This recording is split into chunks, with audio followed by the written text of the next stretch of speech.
here on my phone. Did you love that fucking meme I sent you? Well, sent the group. Which one? There are so many fire ones that have come through recently. I know. The hits blunt said anal bleaching. It should be yes. Should be called changing your ringtone. Yes. Oh, we post a lot of shit in that chat, and I feel like maybe half, maybe around half are really like make me really fucking really hit the gut with like it. Maybe less than half actually, because like they're all like funny, but like sometimes, so we all follow so many of the same pages. Well, that's the fuck. There's a lot of times I'll like already seen something. Yeah. And then that's usually you gotta jump on it early, so you can be like, "Hey, and check everybody this out." has their own taste. Like it's funny because like my buddy Will, who's in there, like anti-weed. All right. And there's so many fucking weed memes in there. You know what I mean? Well, we got a fucking comedian in there, so I mean, So, but yeah, I mean, you catch my drift. Yeah. Damn! Look at that money shot. So and we're not watching porn. just so you. We had to finish that episode right before we recorded. And that episode was the fucking that was the San Francisco 49ers. Just so beating the everyone shit out of knows, Green Bay. right? Just so everyone knows, we're about to break a new fifth, but we did have some Jesse James before we recorded today, and they were a hefty pour. They were. I was hefty. I think we put about a quarter of a bottle into 2 glasses. I was gonna say maybe maybe a fifth of a bottle. A fifth of. I came in today saying, "Oh, we got enough Jesse James to get us through this episode."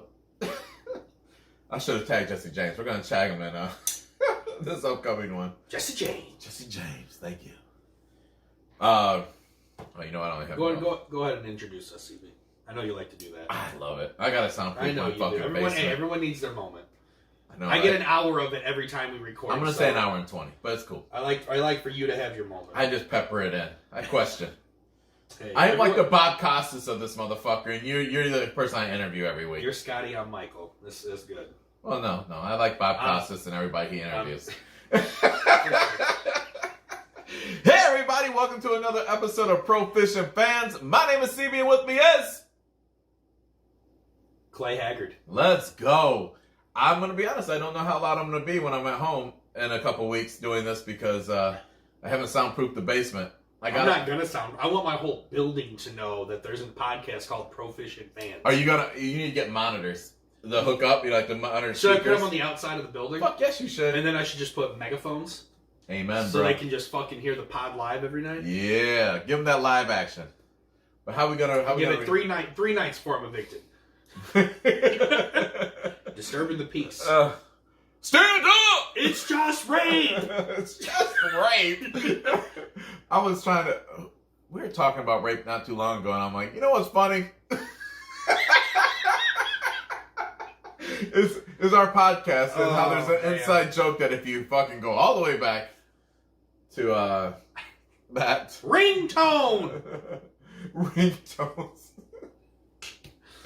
You know what? You know when I knew that fucking meme was funny? It was when Chris Keith fucking chimed in. Yeah. I forgot he was in that fucking group. Whiskey. Let's do some whiskey. I'm thirsty. Let's get busy. Any guesses? Jack Daniels. Yes. Are you serious? So I got some Gentleman Jack. Okay, and you know what's funny is when I was telling you earlier, I was sitting in the liquor store, or Harding's in this case, and I was sitting there and I was like, what do I get? And it was like, you know what would be funny? Out of all these episodes, we've guessed Jack. We've never bought Jack. So for most likely the final bottle we popped together. Yeah. I wanted it to be Jack. Which is nothing. Which I've never had Gentleman's Jack, believe it or not. Here's I know I have, but it was back in... Oh, it's actually only Gentleman Jack, which means that's only for one person. Oh, well. So... Somebody's gonna be sober tonight. Yeah, right. That means a lot more mic time for me. And no one's gonna slur. You know what I was... I'm sure I can make myself slur somewhere, motherfucker. I think I see some Jim Beam apple over there that nobody wants to dance with. There you go. It's been years since I've had Gentleman Jack. I will tell you that. I was probably, you you got a classy, and Jesse James was the same way, but the classy booze when you twist the top and you don't pop. You don't. I got you. There you go. Much better. There you go. So, episode 67. Damn. 67. Oh wow! You know how dirty we're gonna be in our first episode as the 69. First episode that we do when we are doing it away from each other.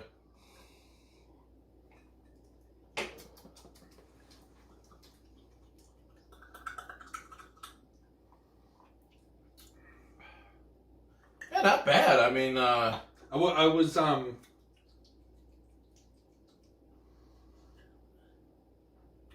far superior than a regular Jack Daniels. I was gonna say definitely smoother. Yeah. Than a regular Jack. I don't know. I like Jack a lot. Do you really? I'm a big fan of Jack. Now I don't drink Jack like neat or on the rocks. Ooh, usually that's dancing with the devil. Yeah, usually I'm doing shots. Whoa. Yeah, shots of Jack. What?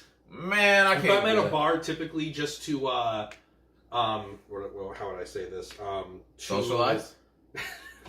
No, yeah, I mean, yes, but I was gonna say, say, hey, ladies. Okay, as far as looking out for others when I buy shots, if I ever buy Jack, I try and buy Jack Honey. It usually goes down easier for most people. I've had that but I wouldn't at a bachelor party. I wouldn't want a glass of Jack Honey. Ooh. That would get a little too sweet after a while, I feel like. Yep. But I love a good shot of Jack Honey. When I'll be honest. For Lutz's bachelor party, I took down a bottle of tequila, and which they promptly named the Devil's Tears. I had one guy sit here and go, "Oh, I don't do tequila." I'm like, "Well, I don't care what the fuck you do." I was just like, "We're doing a shot," and I was just like, "It's a group shot. I'm the fucking best man." His opinion in that fight was already made before it happened. All right. Now, first of all, where were we going with this? I'm sorry. Respectfully, that's fine. But anyways, we're going back to Justin being the UFC guru. So here we are in Proficient Fans, episode 67. And he's our guy. By the way, shout out to my man. I'm sorry. Go ahead. No, who's your show? Well, now you gotta say shout out to my man Justin. He fucking went around Disney World holding out the Proficient Fans t-shirt. So, and he didn't. So, what threw me for a loop? I'm like, yo, my man, this is dedication, and this is the reason why I love this guy. Many reasons, but one of the reasons why is the fact that he didn't wear the fucking shirt. He held that motherfucker. So you know what he did? He held that motherfucker everywhere he went. He walked around with it for a whole day. Shout out to the God right there. Shout out to you, Justin Swinson. Thank you. We're here. Proficient Fans love you. But all right. 4 parts, so it was 4 days. 4 days, this mother. Sick. The God. Hey, hook me up, please. So, Justin, I'm gonna start out. So you caught the fight. Going into it, because I know that Cowboy has been around forever, and this is going into it. Did you? I text you. We both have McGregor, but did you think that the fight was gonna last longer than 1 round? No, I thought it could. In my opinion, I thought he was gonna get it out of there in the first round. Clearly not 40 seconds. That was the first exchange. Was amazing. I didn't think that, but I knew Conor was gonna finish him. Cowboy is a slow starter, notoriously, but he does have more skills than Conor. So, but Conor's skills that he brings to the table are sharp as hell. You saw it. I will say one thing that I like being a novice UFC fan, because I know as much as Justin teaches me, I know as much as I retain that Justin teaches me. There you go. I knew, on top of the, Joe Rogan and the other analysts saying before the fight that Conor was going to come out aggressive, I had an expectation that after, his last 2 fights and things, how they've gone down with him in recent past, I assumed that he was going to come out ready to prove something. I enjoyed seeing Conor going back to his roots as far as being mentally prepared and ready for what he was about to walk into, rather than money. It was just nice to see him have a focus on the actual fight itself more so than the event. Because we're kind of used to knowing, like, I mean, McGregor he's what, second all-time in pay-per-view sales ever behind Floyd Mayweather? Yeah. Like, for a UFC fighter to do that, is he second or third? No, second. They said it last night. Really? Yeah, he's right behind Floyd Mayweather in total pay-per-view. I didn't know about Pacquiao. Like, total sales. Word. I guess. I'm supposedly. So, Justin, after hearing that, I'm curious to your thought there. That, yeah. Yeah, I mean, it definitely surprised me. I knew Conor was going to get the victory. I did not see those shoulder strikes coming. Everybody's giving Conor the credit for that. Those were nuts. John Jones has done that in several fights. When they clinch up against the fence, he shoulder shrugs. I mean, Conor jumped into Cerrone's face. Yeah, definitely. And, Launched. Cerrone went right to the hospital afterward. It's not confirmed yet, but they think they broke his nose and his orbital socket. Oh, damn. His eye And then he got immediately. kicked in the face. He got kicked in the same side of the face right after they separated. Like, bam! Yeah. So, hey, Justin.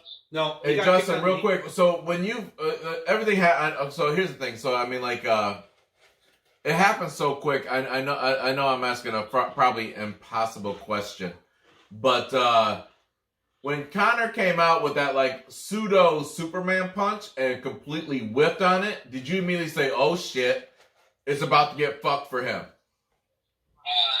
When they clinched up, I did, like, immediately, yes. But then, right after I had that thought, he started throwing that strike. He threw it once, it landed. Donald did nothing. He threw it again, it landed. Donald did nothing. He threw it again, it landed. And then Donald backed up. Bam, head kick. So, I didn't have enough time to even think about what was going to happen next. But I know. That first haymaker. Yeah, I felt. I was like, damn. I agree with that, like, because I felt like when the fight was happening, everything happened so quickly, there wasn't time to adjust. Like, Cowboy was on the defense. I'm not kidding you. Ding, ding, Superman punch, defense, the entire fight. Well, I was gonna say, like, when that whipped punch came through, I mean, so and you both have it straight on. I sat there and go, but my initial spot was he missed. I go, oh fuck. And then no sooner than I get "oh fuck" out of my mouth, next thing you know, it just kind of cascaded. Was I the only one that was ready for a Cowboy to grab him after the failed Superman punch, though, and body slam his ass? He jumped up on Cowboy's shoulder, and so I was under the impression Cowboy would have double-legged, and then just bam! Like, that's what I thought was going to happen. It didn't. Granted, I think Cowboy was just as surprised as everyone else, but yeah, nonetheless. I watched that 40 seconds probably 20 times, and if you see when Conor misses, obviously he misses the head with his hand, but Cerrone dips so low that his face goes into Conor's head, so that he actually did some damage before that. They think the hit broke his nose. Yeah. Because the shoulder strikes straight up hit his eye socket.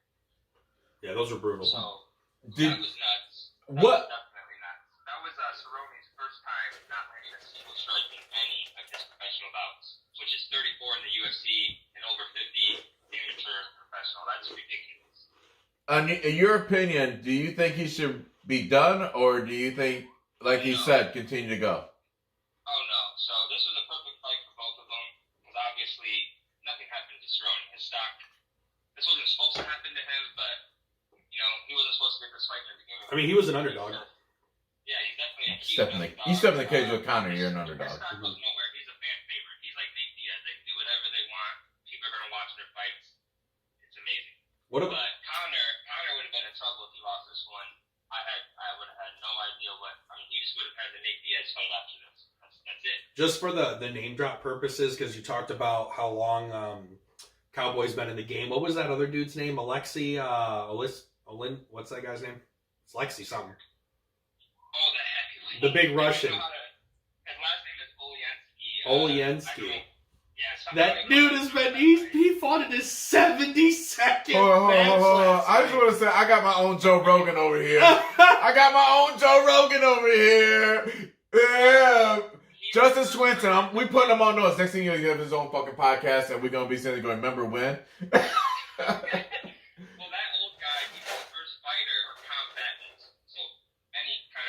first fighter to have a win in all 4 decades. So I have 2 questions, and we'll let you get back to your bride.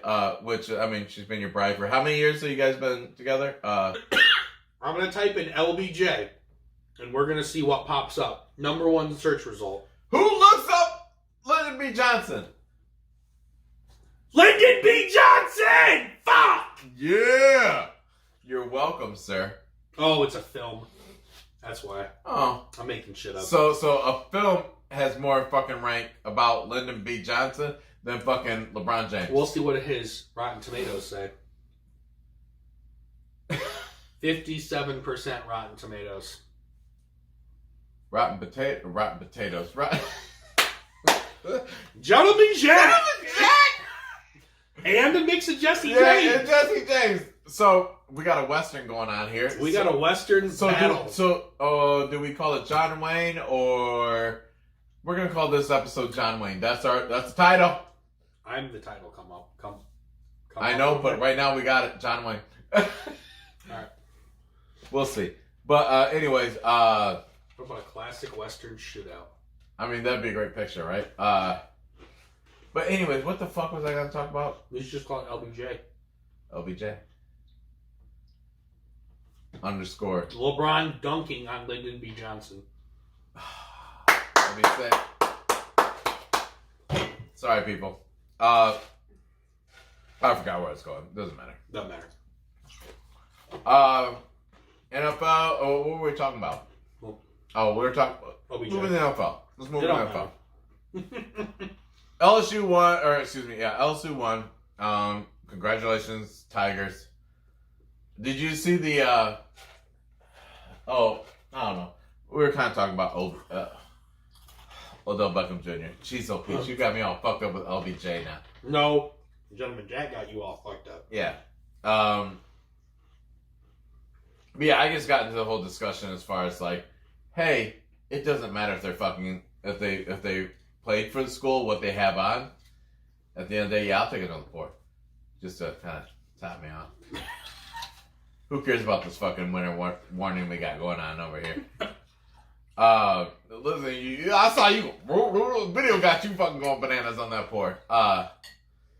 But LSU, congratulations. I don't really have much to say. I mean, you got a lot to say, just not about the fucking topic. I do because like I want to talk LSU, about now. I want to talk about Lakers. So I mean, no, we're not talking about Lakers.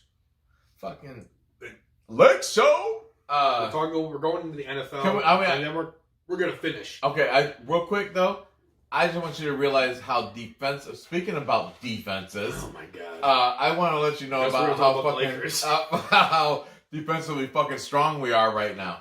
Have you noticed how many fucking like block shots we've had as a fucking unit Without Antonio Davis? Jeez, OP. Anthony Davis. I know. No respect for your Lakers. No. Until he signs a long-tiered contract, I don't got no. I'm gonna kill you. If he ends up dead, I didn't do it. I'm letting you know. That ain't me. I'm not. We got this on fucking hot mic. No. Anthony Davis. I mean, without Anthony Davis, I tell you what. Like defensively, we've been fucking sound. And imagine when we get him back. I mean, it's been real impressive. Have you seen that? I know we're talking about football, but I mean, that's what's been standing out to me this entire time. 5 games that he's been out. And we've been so defensively strong. Fucking my man JaVale. Blocking shots. 6th Man of the Year award. Give it to him now. Hands down. And he's a fucking starter. So, I mean, like, give this dude an award. I wanted him to get an award this year because he's fucking played his ass off. Yeah. Shout out to him. But anyways, let's go into football, NFL. We just had, today we had the Kansas City Chiefs. Be the AFC champions, the Tennessee Titans, and I wanted to see the Titans win personally. I wanted to see them win. I actually into my location today. Who showed up? But the Coughlin sister. No shit. Yeah. And I was gonna fuck around and be like, "Go Chiefs." But I did not, That would have been dirty. I know, right? I didn't want to do that because of the fact that, like, I really wanted to see her brother win. And I was sad to see the Tennessee Titans not win. But when you look at the tail of the tape, it only made sense that the Kansas City Chiefs won. And it started out as a good game, actually. It started as a real good game. And then it just kind of went away. You got them up right now? Got what up? Stats. For what? I don't know. You were typing your fucking ass off over there. I thought you were Google searching. No, I'm putting together our image for our podcast episode. Holy fucking shit. It was a brilliant idea, and I just didn't want to lose it. Oh, word. Yeah, Okay. sorry. Had to happen. Could say pause, because I have to piss. I have to piss, too. Should we pause? Pause, because Pause. we have to piss. Piss pause. YouTube? Yeah, I'll get the YouTube. Thank you. If CB doesn't edit this YouTube video, guys, sorry about that. Is it still going? And as we work our way back from the break. So yeah, I mean, all in all, I personally was disappointed to not see Tennessee win just because I was like trying to really ride that train. I don't know where we left off, but this is where we're coming back from the break. Yeah, I know what you mean, though. I don't know, man. But at the same time, I'd like to see fucking Kansas City, who possibly should have been there last year at the Super Bowl. Right. They're at the Super Bowl, and I was excited to see Andy Reid. You know what I mean? Like, get another chance. I was gonna say, yeah, Andy Reid being there for sure is pretty dope.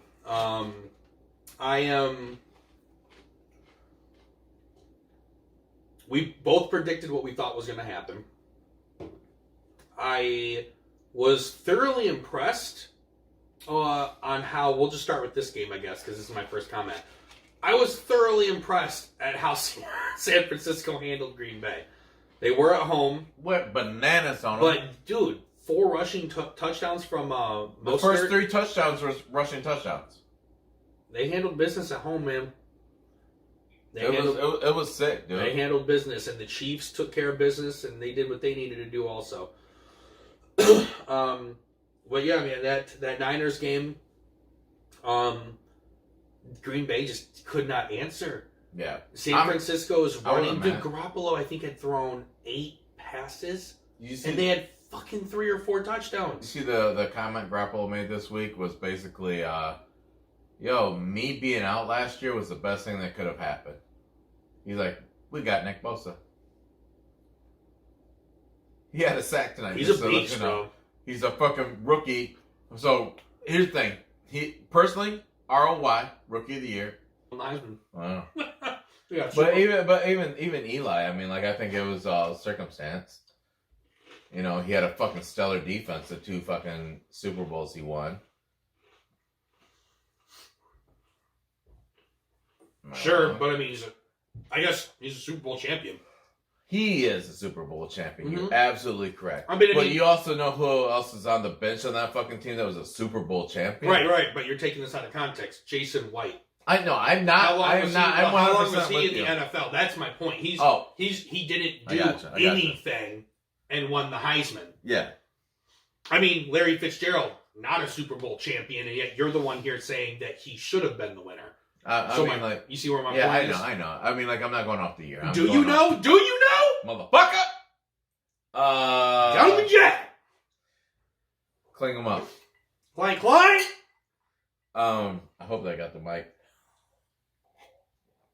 Yeah, I mean, like, it was a good game. I think that the after game shit was more fun than the game. Than what was going on in the game. Gang.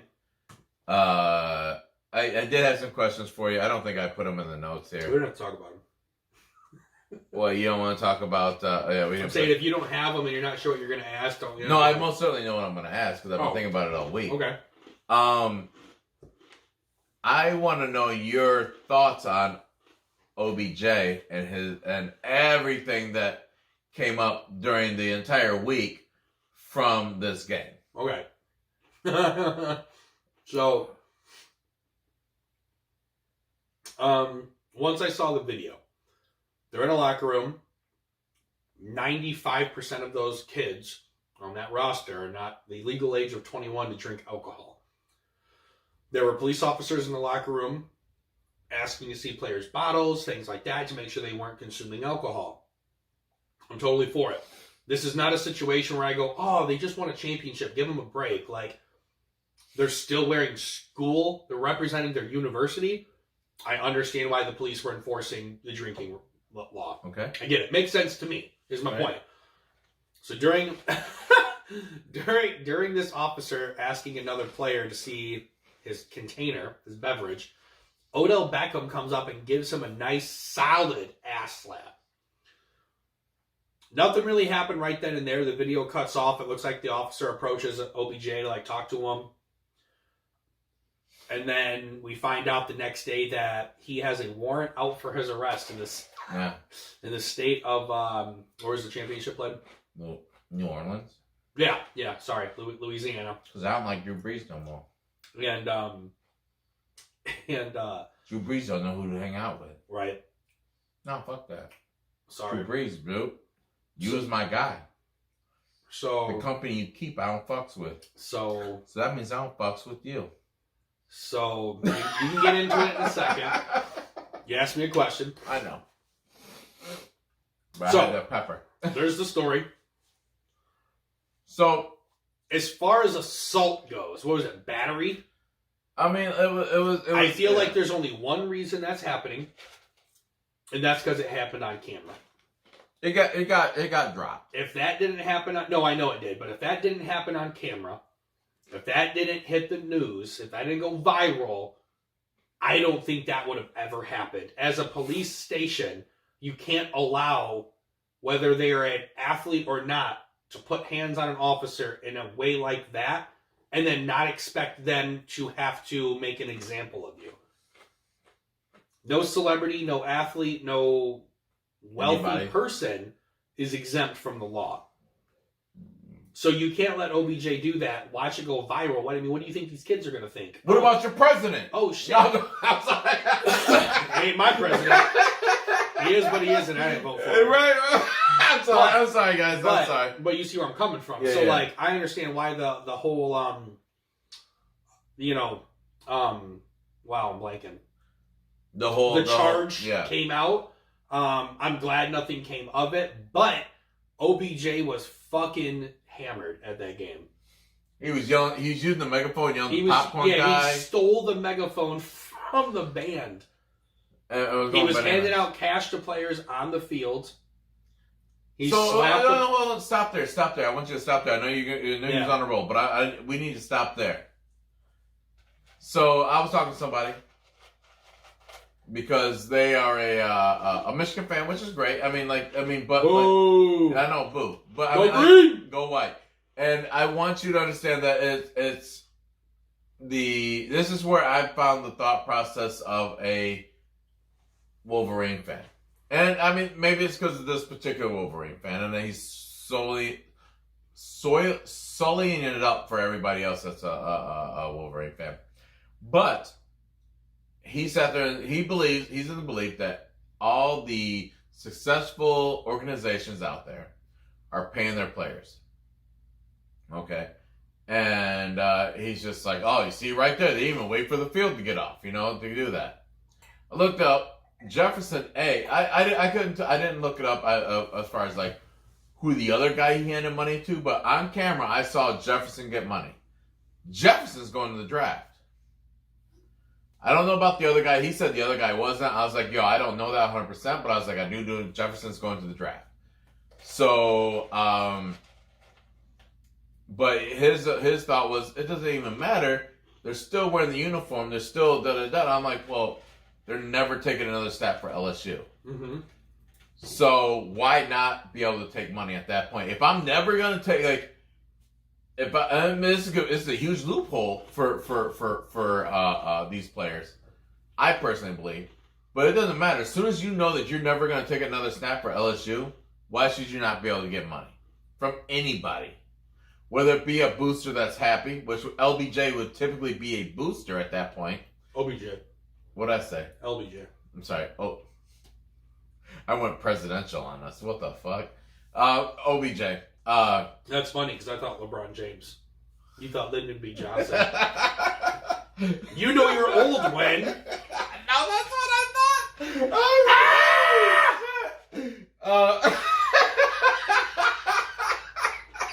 This is a sports podcast, not a history Lyndon podcast. B. Johnson.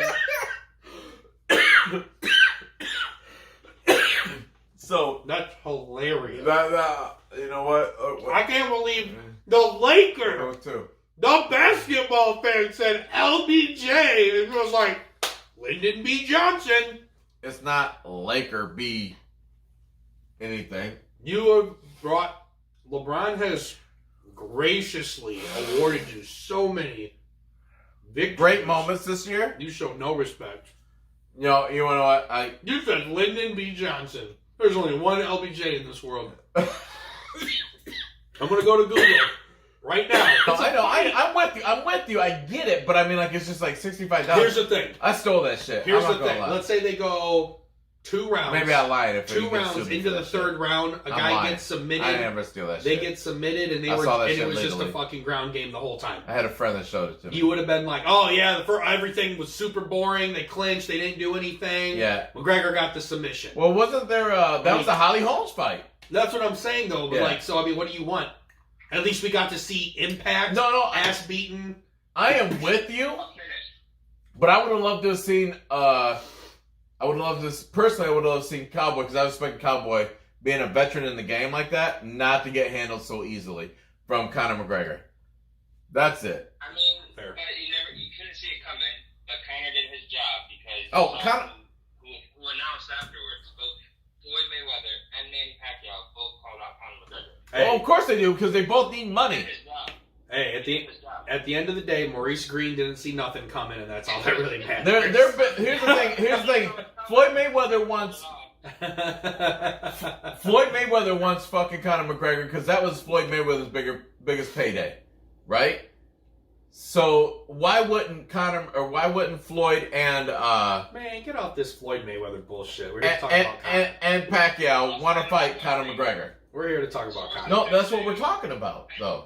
They both called Conor McGregor out Everyone called Conor McGregor out. because that's the biggest payday in the world right now. Right, so therefore I don't think the whole Mayweather-Pacquiao conversation is relevant because everyone did it.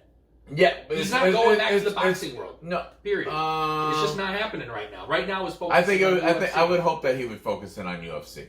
Oh, personally. he is focused. What I'm saying is that boxing talk is irrelevant. It's not happening. Is it really though? Because I mean, he not. puts. Oh, hold on, real quick. I know we're trying to let you go, Justin. No, but you're quick trying to question. let him go. He can be here for as long as he All right, wants. cool. So, question for you, Justin. Do you think that Conor McGregor really wants to get into the ring that bad? Do you think he believes in his heart of hearts that he can get into a boxing ring and throw hands? Because he puts a lot of faith in his hands. You and I've spoke about this before.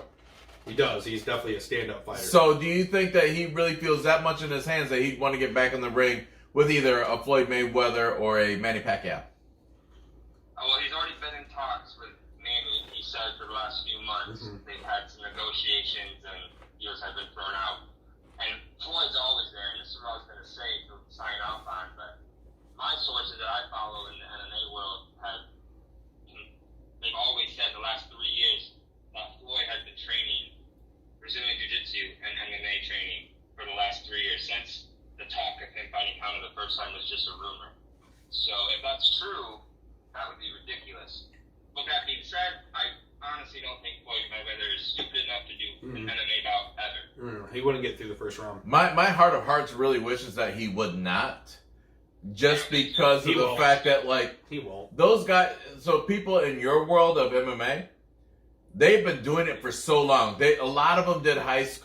I'll be honest, I can't remember the Wrestling, last shit. time that I ever heard of anybody that said, "Yeah, I played basketball in high school," and then just randomly picked up Brazilian Jiu-Jitsu. Yeah. No, they all started out wrestling, then they rolled into like a Brazilian Jiu-Jitsu or a or something of that matter, and then kind of progressed in. So I mean, like, would I not be mistaken to think that would be the most ignorant thing in the world for him to think that he could jump into an octagon and try to fight with any UFC fighter? Yeah, you're true. I agree with you. I think it's stupid. That's what's being said.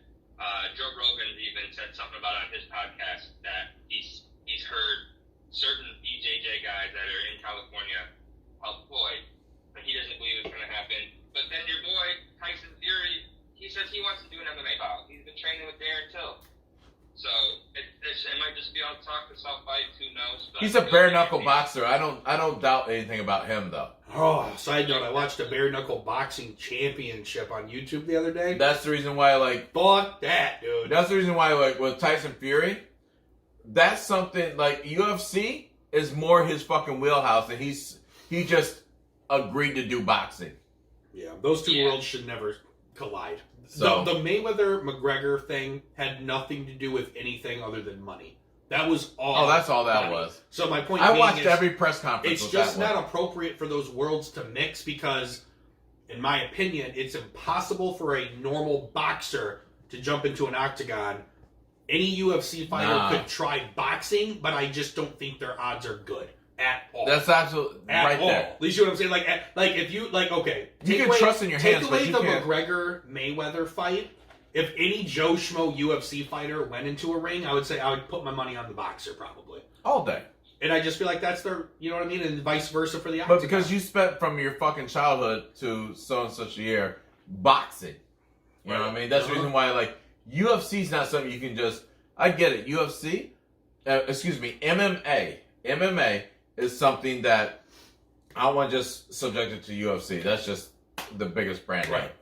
But MMA is not anything that just anybody that can throw hands can jump into.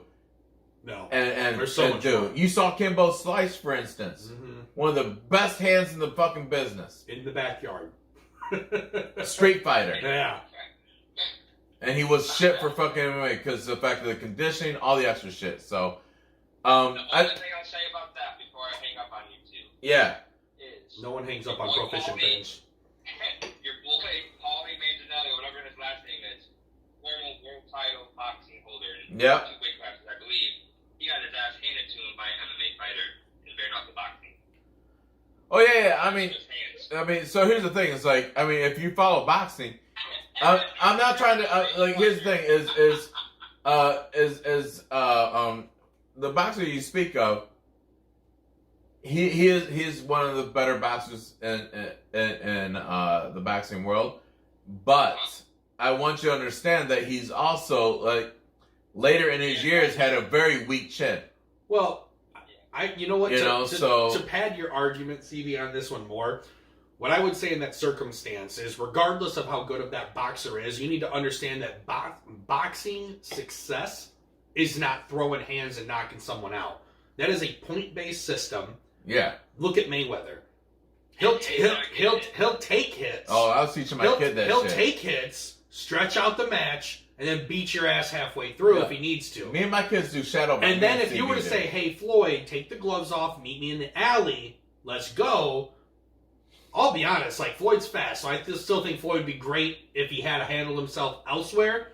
It's just different. Yeah. You get caught one time with a fucking fist with no glove, that's gonna hurt any fighter. Yep. Even the baddest out there, you take a shot with a bare knuckle to the fucking chops, If you've never you're gonna feel it. in a street fight, if you've never seen anybody get knocked the fuck out, if you've never been in a street fight and seen somebody get knocked the fuck out, you ain't seen this shit real life. Yeah.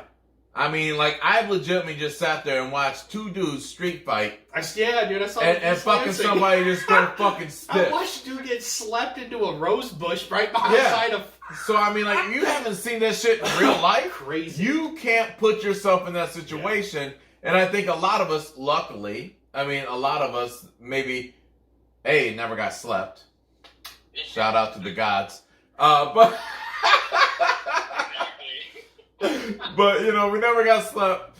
But like, Wait, me neither. I feel the need to say that. right. I mean, like at first I was like, I don't need to say anything. I was like, no, if they both said they've never been slapped. Yeah. I need to make it clear. Never got slapped. We're 3 for 3 here, boys. 3 for 3. But we're not looking for challengers. I'm gonna let you know. I'm not looking for a challenger. Fuck no. This motherfucker just did the and put him in the holster, so Yeah. I think he's ready for all action. But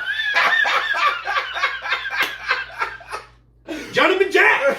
so Jesse James. Chad, Jesus Christ.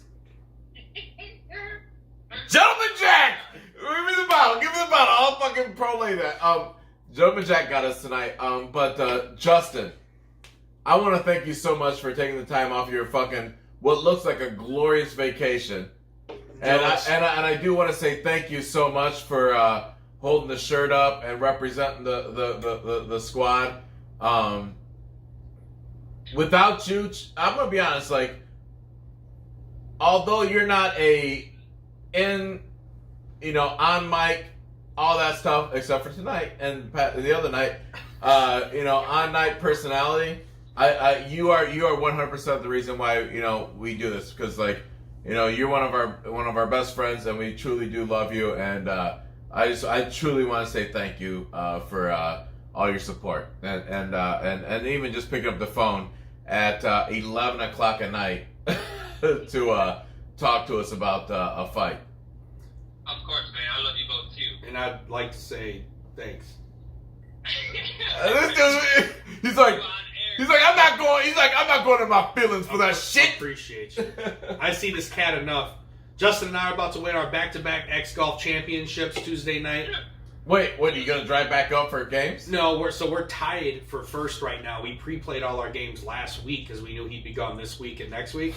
Last week and this week. So we pre-played all our games, so we'll find out Tuesday night if we won our second straight X Golf League. Oh, that's what's up. But we in the ship though, back-to-back ships though. Nice. Two different leagues. Wait, did your other partner from last year join you guys? No, he couldn't because of obligation for other things. Right So on. this is a We two-man. dropped down. Two-man group. So wait a minute. Are you gonna be drinking from another glass in another state of championship? Like I may have another championship glass. Yes. There we go. All right. Well, you gonna be home tomorrow?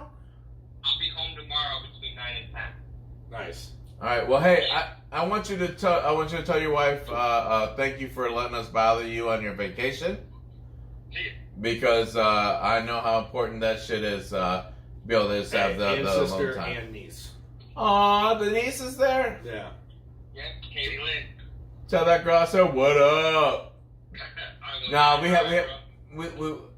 she's cool as shit. I love that logo. CB's rambling. So Justin, I appreciate you on the episode. Thank you for dropping some knowledge for the fans. I appreciate you, bro. Yeah, appreciate you both. You guys too. All right, man. We'll see you. Peace. Yeah. All right.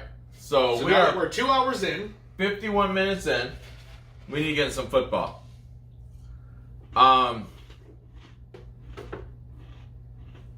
So we had the what you got? Your segue sucks. First things first. National Pop-Up championship. freaks all the Johnnies. LSU beats Clemson. Oh, look at you! Thoughts? I mean, that's who I wanted to win.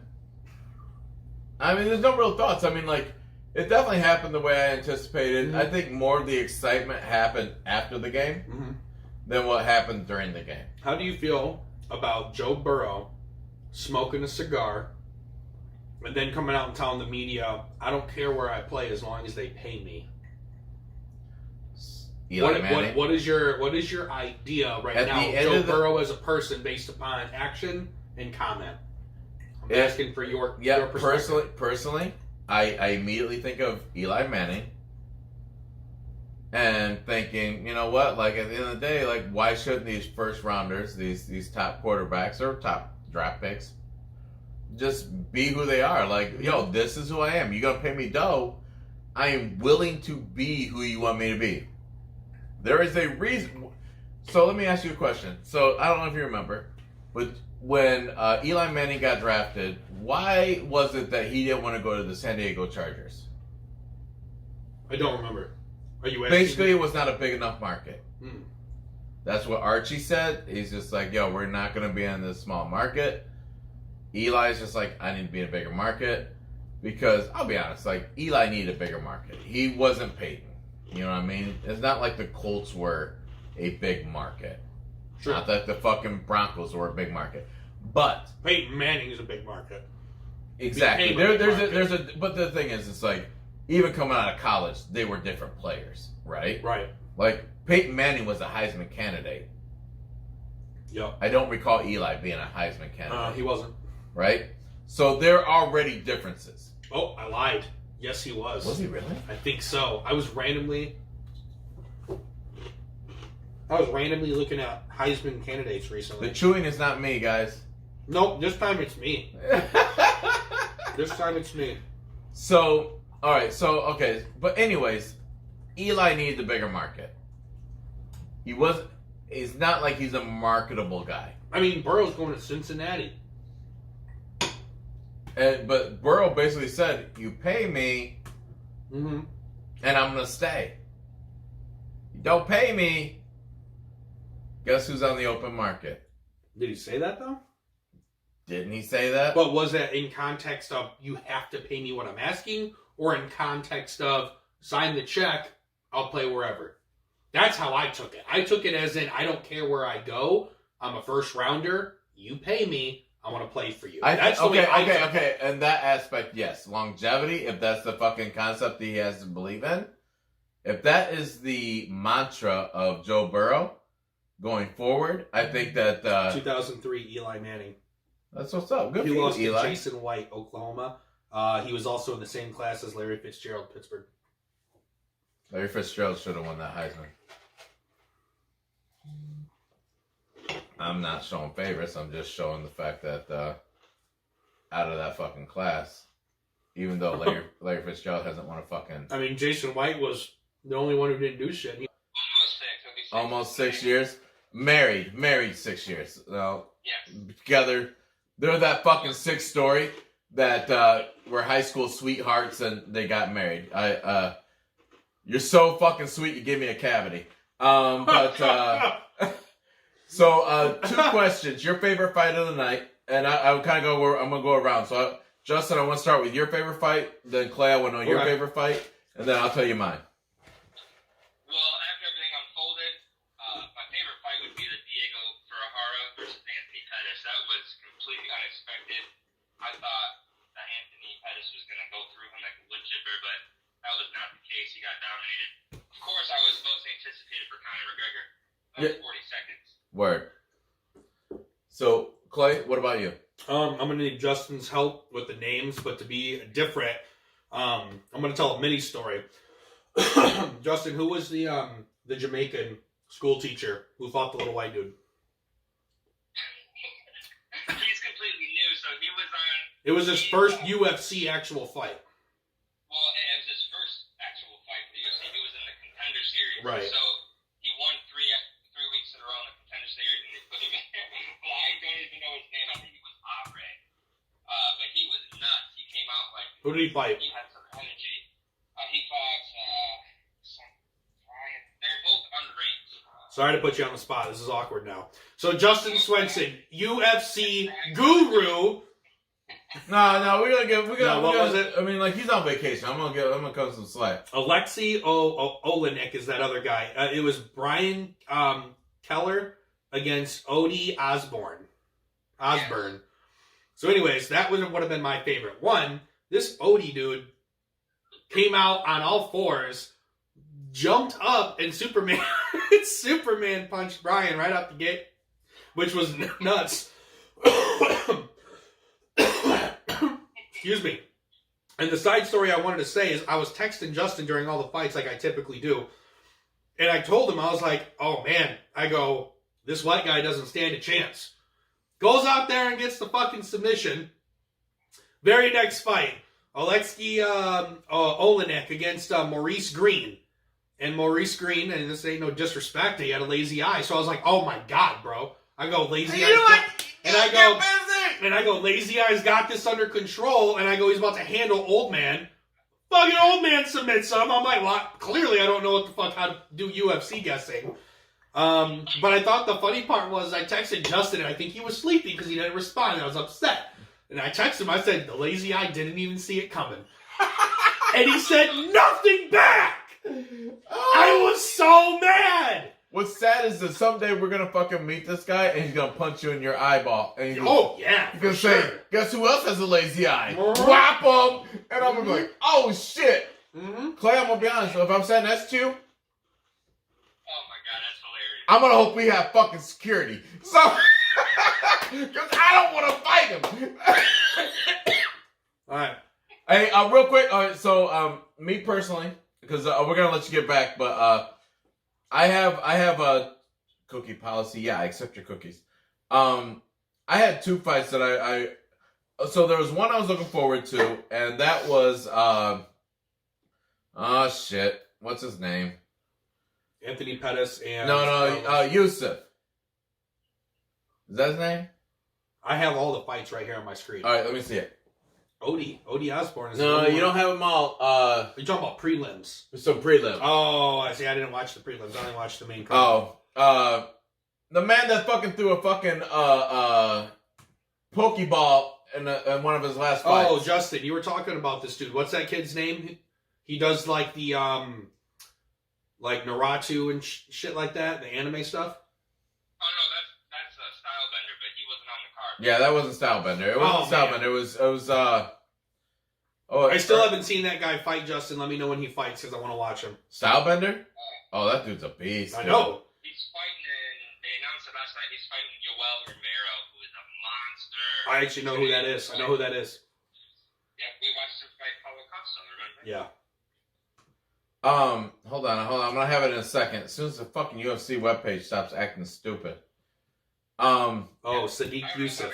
Sadiq Yusuf. I was looking forward to that fight. Disappointed in that fight. Happy that he at least won, so he continues to be fucking, ranked well. But my favorite fight was the females right above them. Oh, the Roxanne and Macy Barber. Thank you. I had their names up and my shit went away, but Yeah, I have Macy Barber. What? Macy Barber lost, am I correct? Correct. And she was Yeah. a huge favorite. Yeah, so like what I respected out of her was the fact that did you see that fight? I didn't watch any prelims. What about you, I Justin? didn't watch any prelims, but she was getting some heat because she took the mic from Joe Rogan and she lost. Well, I was gonna say, so she lost. She did lose, but like, here's the thing. So like, I'm gonna give her a lot of credit right now because like I saw like when she dropped back on that back step, when the fucking leg went out. Like when you get a chance, check that out, man. When her leg went out, she dropped to the ground, and with her other foot, she immediately, although like this is the girl who tore her Achilles. Yeah, ACL or Achilles. ACL. I'm sorry, ACL. Yeah. Yeah. As soon as she dropped, she fucking kicked with the other foot, like, yo, get fucked back. She still G'd the fuck up. And she had a fucking big gash on the fucking side, a bloody gash on the fucking side of her head. The entire fight. That was a great fucking fight to watch because of the fact that, although, the young lady lost, she still gave up a great fight. And that was a lot of fun to see because the fact that there were pools of blood on the fucking mat. Pools, alright? So, when you get a chance, check that fight out. I know you got that fucking special subscription. No, he's got a different subscription. Oh. Last I knew. That they can go watch, like, all the past fights again and shit. So, when you get a chance, go watch that fight again. You're gonna see that chick, man. She would, I don't mean to call her chick. She probably won't my ass because she bad. But, she had some heart. She had some heart. yeah, so I mean, go check that fight out. That's a really good fight. That was my favorite fight of the night. But of course, yeah, I was definitely looking more forward to.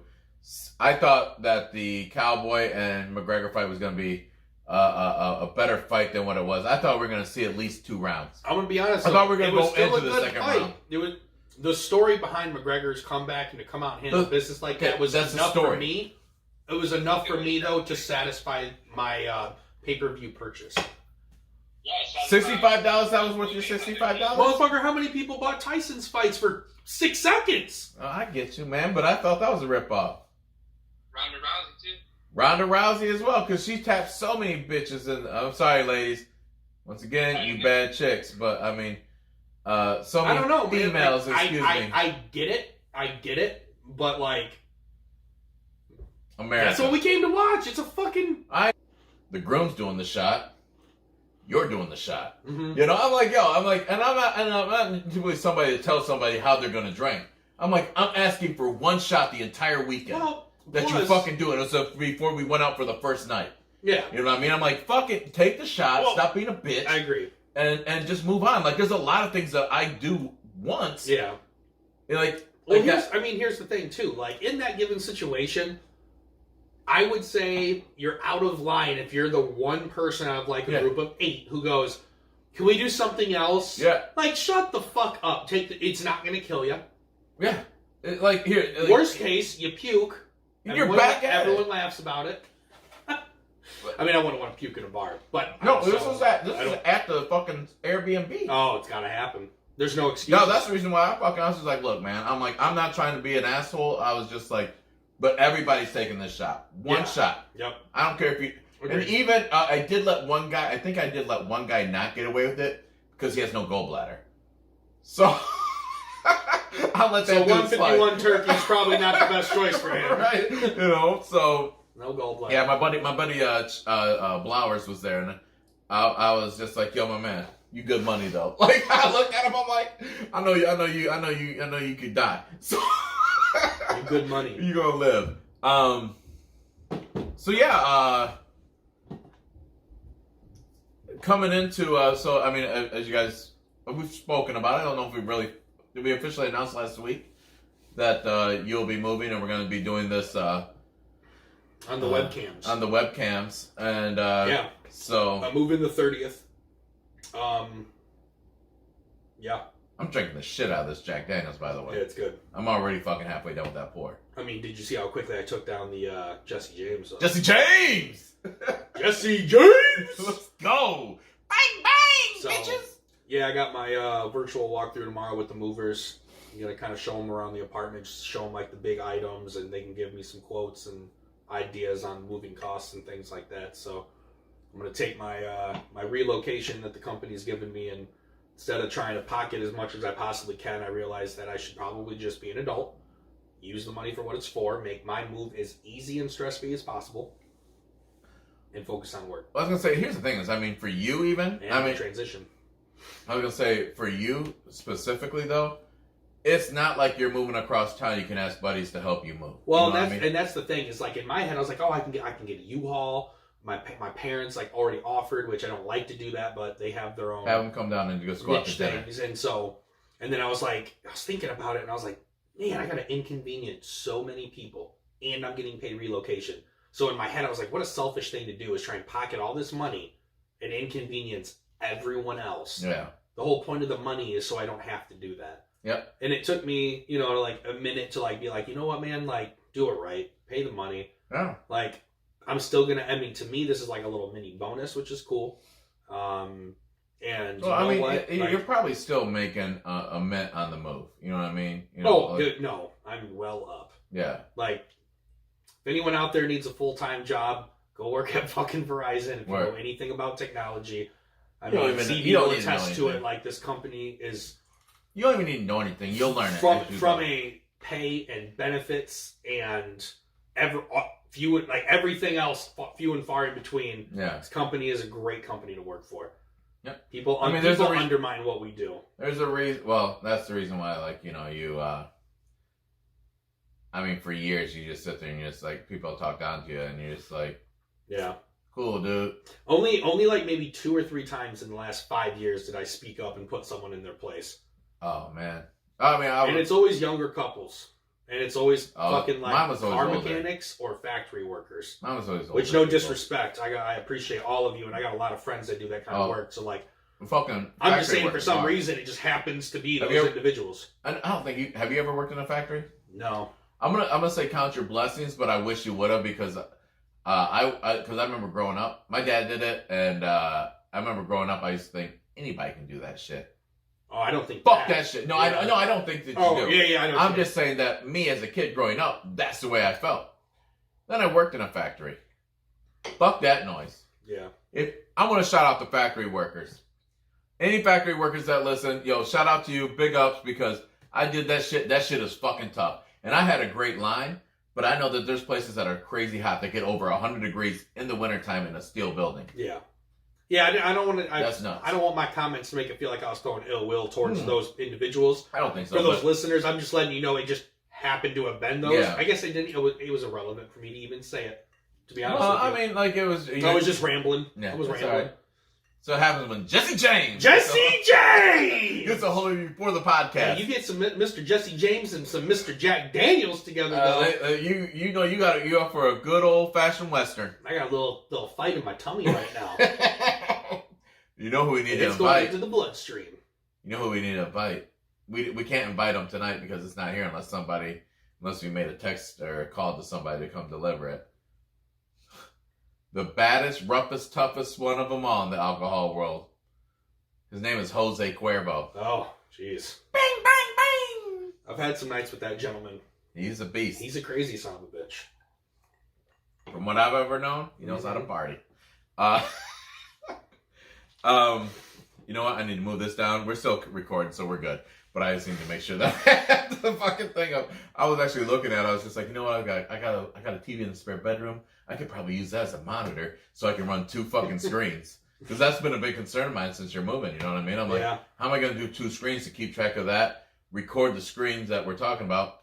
Guys, I'm going to be very honest with you. Not that we're like overly like over the top with our video art that we give you. But that's still video art, by the way. Bodega Boys, shout out. But the video, you know, we're gonna be on a big learning curve in the upcoming weeks here. So yeah, and I would say even sound quality, because you know, as far as like how we're gonna be doing things, because it's gonna be a lot different than what we've done before. So I know we've taken 15 minutes of the podcast to kind of like, you know, talk about what's up and coming for us here at the Proficient Fans Podcast. But, you know, we just want to let everybody know it's going to be a lot different going forward. So, you know what was funny was I was at work, and one of the guys looks at me. He goes, on camera queuing up. I know, right? One of the guys looks at me and he goes, "Hey, man." He's like, "I'm sorry about the podcast." I go, Who said that? I'm not going to give any names. Oh, okay, gotcha. But you said at work though? Yeah, I was at work, and Okay. I was like, "What do you mean?" And he goes, "I mean, you know, Clay moving."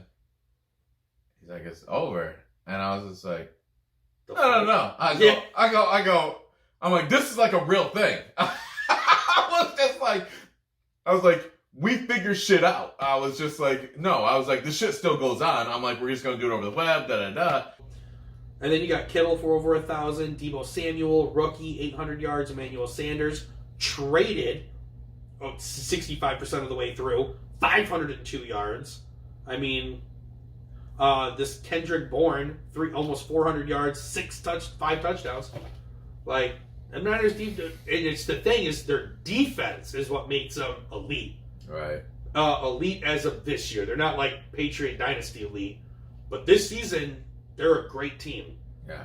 Their offense gets it done because they give their defense enough time to rest, and then when their defense gets out there, they're fucking beasts, dude. Once again, not trying to take away from the Kansas City Chiefs. We know how electric their offense can be. Yeah. Their defense is just suspect. That's what's up. I wanted you to defend them. I wanted you to defend the defense. That's So, all. still, wouldn't mind seeing the Chiefs win it, just because I don't know if I'm ready to say I want to root for the Niners. To me, that sounds weird. I'm just not going to jump on that bandwagon. Like, So I was rooting for the Chiefs last year, and I think a part of me needs them to finish the job this year. As a Dolphins fan, you need to understand that in the next upcoming weeks, there's going to be a lot of rage building up inside you, right? I want you to know this. You know why? Because there is a lot of San Francisco championship. You're going to see a lot of Joe Montana. I know, dude. You're going to see a lot of Jerry Rice. You're going to see Jeff Garcia.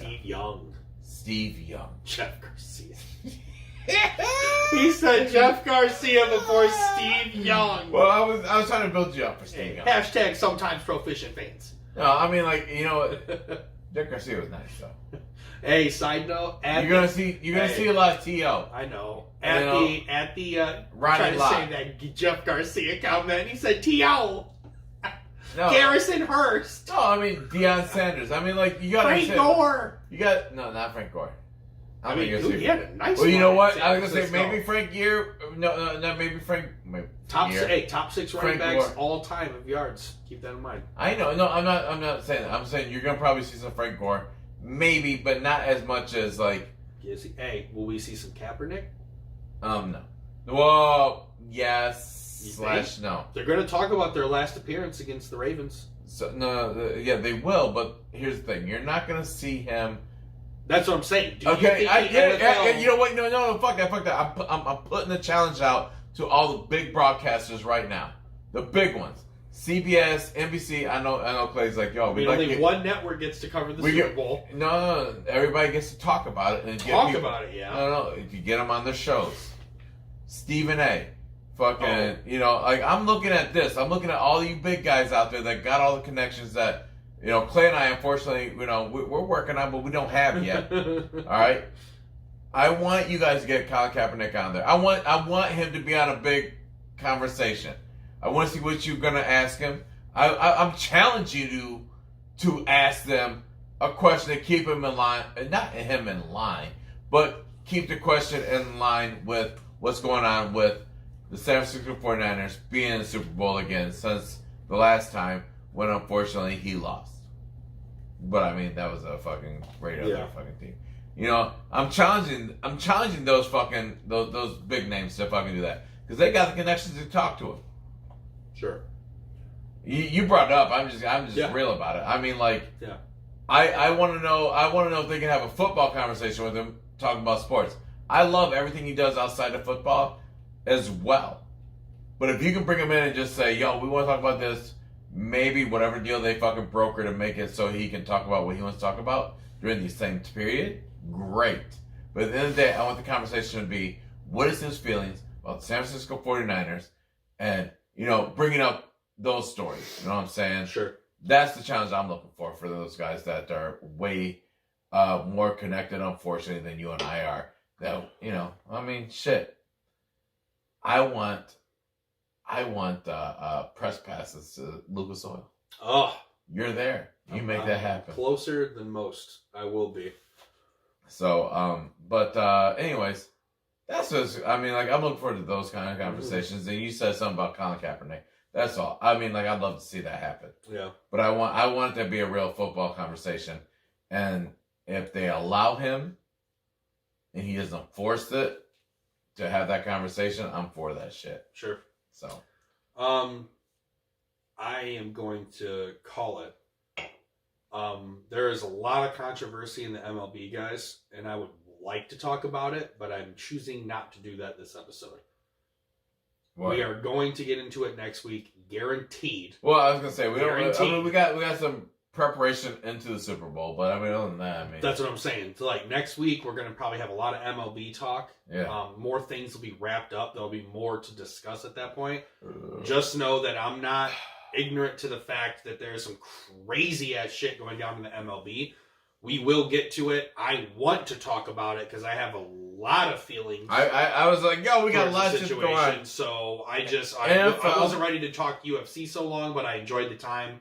That was a lot of fun. So yeah, man. That's... Real quick, I do want to before we completely wrap it up. I know I want to end this. We're gonna wrap it up quick.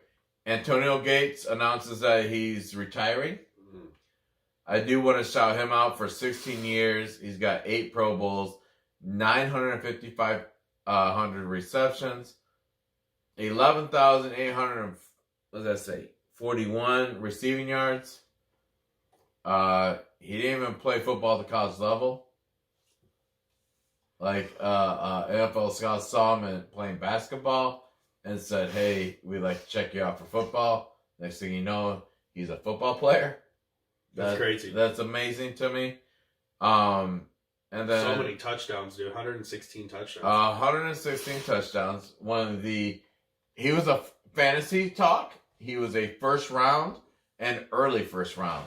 You know what I'm saying? Like, I mean, and you never, if anybody took Antonio Gates 5, 6, you never second guess that person. You're like, yo, that's a great pick. And this is back when fantasy football talk, everything was revolved around the fucking running back.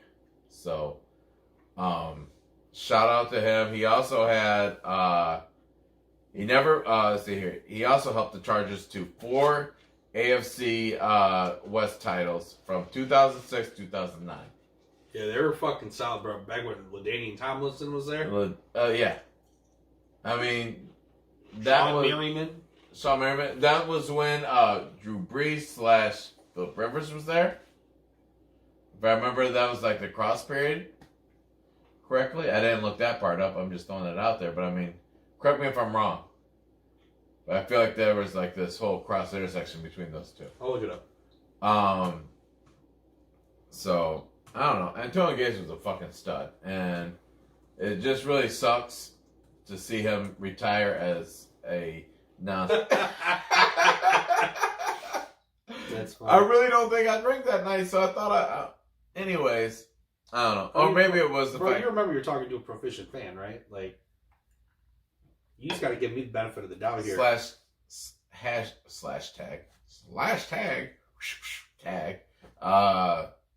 hashtag great interviewer that can't remember shit. I think we talked about this earlier. But anyways, where were we? You got anything else in the NFL, man? What do you got? What do you got going on February 2nd? 1, Jim Brown. 2, Herschel Walker. 3, Bo Jackson. 4, Bo, that's right. Archie Griffin. 5, Jim Thorpe. Didn't see 6, those Red two. Grange. That was the one I was thinking. I didn't see those 3. 7, Earl Campbell. 8, Remember him. Dick Butkus. 9, Ooh, Barry 4. Sanders. 10, Gale Sayers. 5. So 50%. What did I say? You said 3. I said 3. I was off by 2. I'm sorry. Who? Barry? No, as far as what no. I mean, like, of those top 10, I thought I saw like 7 out of 3. But I didn't see 5 of those fucking guys. Chiefs Niners. Who you got?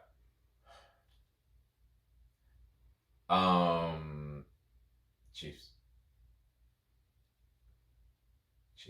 I want the Chiefs to win. I also want Patrick. the Chiefs to win. I'm going Niners. So, there's a want and there's a go, right? After seeing them handle Green Bay twice now, Recently, too. the pressure, even though Mahomes is Mahomes, the pressure that the front of San Francisco's defense can put on a quarterback allows their secondary to just chill half the time. Their defense is so good. And defense wins championships. And we know San Fran's defense can be suspect. Yeah. We know that. And even, Kansas City is stronger on the road. So, like, they have more road wins than home wins this year. Both are playing on the road. But is as crazy good as, and here's the thing. I think this is what I'd like to see. I'd like to see a shootout, because who doesn't want to see a shootout when it comes to football? I feel like Kansas City's strength is their offense, and 49ers' strength is their defense. Well, out of those two, someone's going to win that battle. And the way that the Niners are running the ball right now, Kansas City ain't really running the ball like that. And I just feel like San Francisco's got it going on right now, man, and I think they're going to win that. So you have... I got 49ers. Niners winning, but you want the Chiefs to win. Reason being the Chiefs. 1, because even though I wasn't alive, I still agree with Dad. Fuck the Niners. They're too successful, and they've beaten Dolphins enough. Well, I mean, I was going to say... And 2, I just feel like the Chiefs were there last year. Yeah. The Chiefs should have been there last year in the Super Bowl until they got cheated. And... Petty. Before they fucking... Petty! Before they won legitimately, but it's cool. But nonetheless, they are good, and they should be there. Now, Niners are still really good this year. I just wasn't ready for the Niners to be in the fucking Super Bowl. And so my point being is I think the Chiefs are due. They put in the time. I want to see Andy Reid get the win. But I don't know, man. Like, I watched both games today, and it's 1 week. Don't get me wrong. But if defense wins championships, and you're talking to a linebacker, them fucking Niners, bro. From what you saw today, you're just like, yo, the Niners defense is far superior than the Chiefs offense. Far superior is a big overstatement. I think the Chiefs have one of the most far explosive offenses in the league. So I think the Chiefs. Let me change my wording.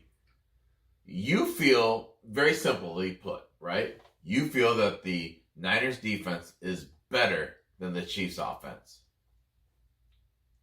Let me Right now, let me use a huge adjective. I think their defense is making big enough plays to, I think, that they will be able to slow down the Chiefs. The Chiefs are a very high octane offense, and I feel like if you get them out of rhythm, you're going to be all right. Question. The Titans, and I don't want to go too far because I mean we're about ready to we've had some good long podcasts this month, and I want to appreciate that, but I also realize that we don't want to overwhelm everyone. Maybe we just need to just start making 3-hour podcasts. I don't know, but so what you're saying though is Jack Daniels. I know Jack Daniels. Gentleman Jack. Give this dude Gentleman Jack. He got words. He can use syllables. But no, so you're feeling that although you've seen Patrick Mahomes come back a few times and be able to use that fucking offense to his advantage, that defense is just like, yo, we're going to stop you and it doesn't matter what the fuck you try to throw at us, we got you. They're good money. Because, I mean, that's what they did tonight. That's what they did. That defense was stupid. Niners? Yeah, Niners defense. Yeah. Excuse me. Thank you for clarifying. Because for those that weren't following what I was saying. So you just that defense can stop Patrick Mahomes because he came back from the Tennessee game. 2 weeks in a row. 2 weeks in a row. My word, you're not using the same words that I'm using. I told you slow down. Because there's the problem. Everyone underestimates the San Francisco offense. There we go. At one point in time this season, the Packers had the number 1 defense in the league. So they just put up 37 with 4 of them on the ground. I'm glad you're bringing this up because I thought it was on this podcast. Maybe it wasn't. Maybe it was a conversation I had outside of here. But I believe I said Jimmy Guap was the shit. Yeah, you said it earlier. And nobody was giving him any love. Dude, 3 years behind Tom Brady. Then he goes and gets injured. I think it was 3 years. 3 years behind Tom Brady in the Patriots organization. And when he stepped in, and when he came to San Francisco, minus the injuries. Before he stepped before he stepped in, he still fucking won. Just plug and play, right? Everybody's like, plug and play system over there. Plug and play system over there. What's he do? I mean, there was a lot of fucking talk about what the Niners could have been last year. Because Kittle was already a beast. Before he had a good quarterback. I don't want to give him the great title. A good quarterback. Before Kittle was already nice. Before Guap got there, right? Am I wrong? How many years has he been in San Francisco? 7? Really? I think so. You talk, I'll look. And he's like, oh. I was just like, do people think this is for fun? I guess, you know what I mean? I was just guys, this is work. Well, I mean, honestly, it's for fun. It's both. You know what I mean? Because we have to put in work every week to fucking pay attention to what else is going on rather than just the stories of our team. If we didn't have real jobs, this would be fucking fire. This pod would be even more fire than what Spotify, hire us full time. Luminary, which is a big one out there, that went up and bought up a fucking bunch of podcasts. There's this podcast by 2 female comedians, Corinne Fisher and Christina Hutch, I think, or maybe it's Hutchinson. Sorry if I said the names wrong, but they got this podcast called Guys We Fucked. Mm-hmm. It's fucking. I mean, like, first off, it's not the Barstool girls, is it? No. You know those. Yeah, two I know those two girls. are decent too. No, they're dope too. But no, these females are. They are.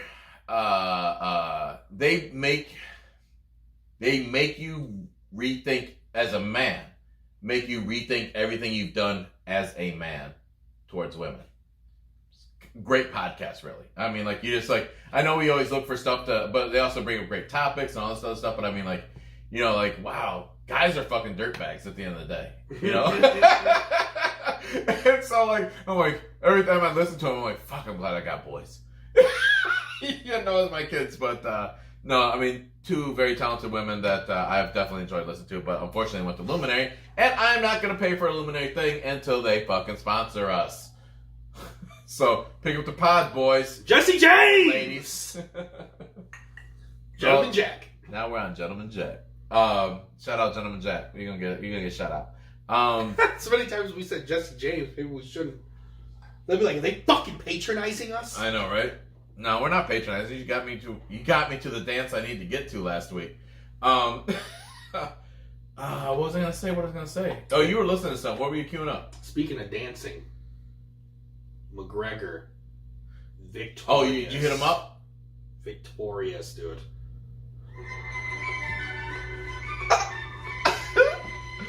So, oh, hit that intro music! was that what he played when he came in? I missed the intros last night. Yeah. I wish I could say, yeah, I was out in the fucking outside sitting on somebody's deck fucking chilling for a minute before the fight started. But no. Grandpa Watkins woke up at like, I don't know, 12:25. Yeah. And I go, oh shit, because I was trying to watch it on my computer. Because I had the computer going, I had my laptop going, and I had a phone laying up against this motherfucker. So I had the Lakers on the phone, the fights on the fucking big screen. You saw the snaps. I did. Fire. And I sat there and like, I was just like, and so like I'm sitting there, I'm like watching both. And then I fell asleep. That'll happen. I woke up at 12:25. And I'm like, oh, fuck! You know, like, I missed the fucking end of the Laker game. I missed the end of... good Laker game, too. It was. I mean, and I want... You know, it's not in the notes, but I do want to... If I can remember, 2 minutes... Talk about Kuzma's hair? That's fine. We can talk about Kuzma's hair. Because it makes sense because of the fact that we just had and it hurts my soul to say, we had a very good Eminem album that came out this past week. Do you like Eminem? I'm offended that you asked me that. You do? Because we had a conversation and you were talking about how so-and-so, MGK, whooped up on Eminem in that beef. Oh, yeah, and you were definitely the opposite, right? 100%. Yeah. You and no one else thought MGK killed him, so I mean... No, I thought so, but I mean, like, it's cool. We're not always proficient. Yeah, I know, right over here to the right. But no, this Nick, our buddy Nick. Jesus, he's Mr. Overplays a lot. Yeah, well, so like, I saw him and I go, yo, Nick. I was just like, hate to say it, dope album. And I was like, dude, I still got another 11 songs to go. You know, I was just like.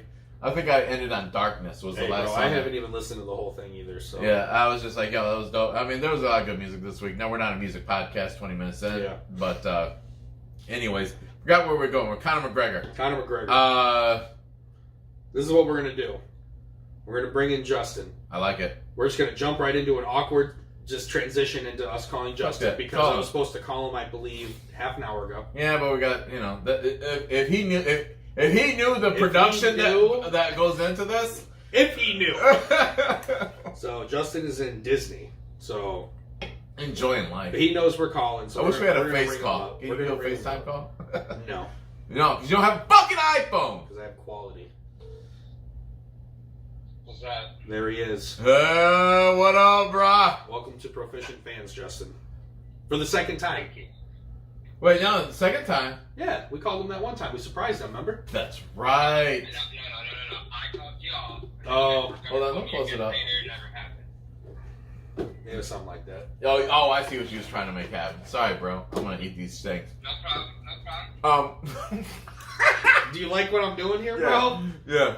Justin, you'll have Justin. to watch our YouTube video to know. So, like, I fell asleep during the, when I was, Only one fight 'cause I did too. before McGregor, or did you see McGregor's fight? Oh, I saw McGregor's fight. I fell asleep during Holly Holmes' fight right before. That's No. Everyone fell asleep. I was gonna say, so I heard it was boring. Is that like I quote, fell asleep, or did you truly fall asleep? Oh, I truly fell asleep. I set my alarm for 12:15. Oh, you sick. I woke up at 12:25, boy. I watched all the fights. I actually hit my alarm off, and then I woke up to McGregor walking out. So That's perfect. Nice. All right, so I guess I'm gonna be the mediator here in this conversation. So for those of you who don't know, Justin is like the guru of the UFC. I already know all y'all know that I know more NFL and football than anyone else in the entire world, and that's what Justin is with UFC and some. So I had to at least... Except for I'm gonna call him out because he's my guy, and I'm gonna do that, and I love him. But he truly believed McGregor was gonna beat Mayweather. In his heart of hearts, he felt that. If you and I had to let him know that it wasn't gonna happen. If both of you are extremely biased in the matter, so both of your beliefs and how that fight was going to go down is just because Conor McGregor would destroy Floyd Mayweather in an octagon. Well, we know that, but like you are a boxing fan. You, other than my mom and Kyle Sawyer, you're one of 3 people I know in my whole life that like boxing. You are immediately put on the I'm voting for Mayweather out of precedence. All right. Justin, I'm gonna let you rock. He would probably have he would want to have his first child in an octagon if he could. I know that's the truth. So my point being is Secondly, personally, I think he should Sure. be. But also he's a good running, but I wasn't disagreeing. I was just Pro Bowl this year. Not that we put. If you got. In every sport we have to put some kind of stock into. You got voted in as a great thing, right? Pro Bowl this year. So as a rookie and you're voted in as a Pro Bowl, let's go. Mm-hmm. The kid killed. Nick Bosa was a beast. Yeah, he was. Huge reason why. I don't know his stats right off the top of my head. I hope you're looking that up. Nope. That sucks. They were good. They were very good. I was very pleased with what he brought to the table. I'll be honest, bro. I don't know why it wouldn't be Nick Bosa. AJ Brown had a great year. Josh Jacobs for the Raiders had a good year. Kyler Murray had a decent year. So, let's see here. Combined 47. That can't be the amount of tackles. What the fuck is this stat? Dear NFL, where are you? Why is oh, there we go, NFL.com. Why is the first thing like Wikipedia? You know, also had a good year. That was rookie. That was Gardner Minshew. Oh, he had 47 tackles, 9 sacks, 1 forced fumble, and 1 interception. Now, granted, you might think, wow, that's not like overly impressive. That's a lot for a defensive end. A defensive end did that shit? Come on, man. That dude got busy. Yeah. And 9 sacks. That's impressive alone. Yep. What's the record though? Sack record. You know? Not off the top of my head, in a season. Yeah. It's Michael Strahan, right? I'm gonna say 17 and a half. Michael Strahan. 22 and a half. Yeah. I was gonna say the half sounded right, but I thought it was in the 20s. Yeah, but as a rookie, beat Reggie White. Yeah, he did. Hard fucking thing. Reggie White, shout out to the guy. Rest in peace. Eagles. That defense was nasty. With Rex Ryan Sr. As the fucking Is that who it was? Yeah, the defense coordinator. Because that was the team Golick was on. That's the reason why I remember that, because I listened to a lot of fucking Mike and Mike back in the day. But anyways, we're went off subject there. Yeah, I was. I mean, you saw me. Like, I was sitting there excited as fuck, and it was funny because like I thought about. It reminded me of last year anniversary. We'll say anniversary for this weekend. This is the episode of Petty. So I thought about that. I'm in the living room here dancing because like Aaron Rodgers is going the fuck home. That's funny. And it immediately reminded me of Petty, and I was like, "That's fucking funny." That's funny, bro. One of the episodes that like I thought was maybe one of our worst episodes. That once I listened to it again, I'm like, "Wow, that's one of our best episodes." And to this day, even though we're a year later, still stands true. I love that episode. Yeah. But yeah. It felt good. It felt good to see that motherfucker go home. I know I'm more personal on like that I said, my dad being a Finns fan is pretty salty with the Niners, so I know he's not probably super pumped about that. I promise you, my dad is rooting for the Chiefs. Promise you.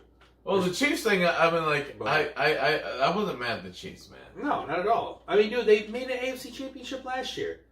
It like, truly, that's like, a good team. Once again, I've shouted you out a couple times real quick. I cut you off, and I apologize. But you do every time. But it's more about praising you on this one, though.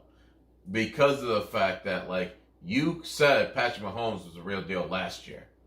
I questioned it.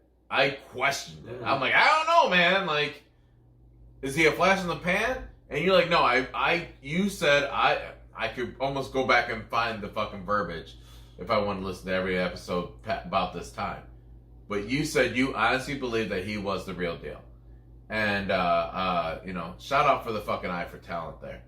NFL teams, you need a scout, let me know. I know, right? Like, I'm trying. Cool job. I'm out here, scout my man out. I'm this manager. Come talk to me.